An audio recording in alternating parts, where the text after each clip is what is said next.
Pendant des années, Vincent s'est injecté des stéroïdes anabolisants. Là, j'étais sous stéroïdes. Ça devait être il y a 3 ans, ça. Je devais peser dans les 110, 112. Il s'est dopé pendant 7 ans, jusqu'au jour où il décide d'avoir un enfant avec sa compagne. Pour cela, il doit arrêter les stéroïdes. Quand le corps reçoit ces produits à haute dose, il cesse de fabriquer de la testostérone naturelle. Les testicules diminuent jusqu'à 3 fois leur taille et ne produisent plus de spermatozoïdes. Pour concevoir un enfant, il faut donc arrêter les stéroïdes et attendre que la production naturelle de testostérone reprenne. Je pensais qu'après les stéroïdes, après avoir arrêté, 2 mois après, j'allais revenir normal, quoi, en fait. Mais le système hormonal de Vincent ne redémarre pas. C'est la descente aux enfers.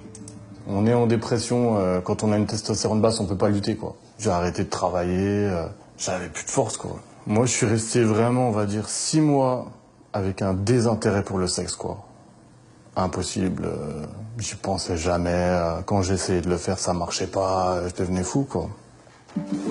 Inquiet, Vincent consulte un médecin qui lui prescrit des examens destinés à évaluer le nombre de spermatozoïdes qu'il peut produire. Le résultat le stupéfie. Ça, c'est le résultat d'un spermogramme, en fait, effectué après l'arrêt des stéroïdes. Présence de spermatozoïdes, donc c'est indiqué non. Nombre estimé 0. C'est là qu'ils ont déterminé que j'étais devenu stérile, quoi. 0 spermatozoïde à seulement 29 ans, contre au minimum 20 millions pour un homme en bonne santé. Si Vincent tient à témoigner, c'est pour alerter sur les conséquences graves des pratiques dopantes. Tu vas kiffer sur le coup, tu vas être bien, mais tu vas payer la note à la fin. C'est comme un pacte, on pourrait dire, avec le diable, quoi.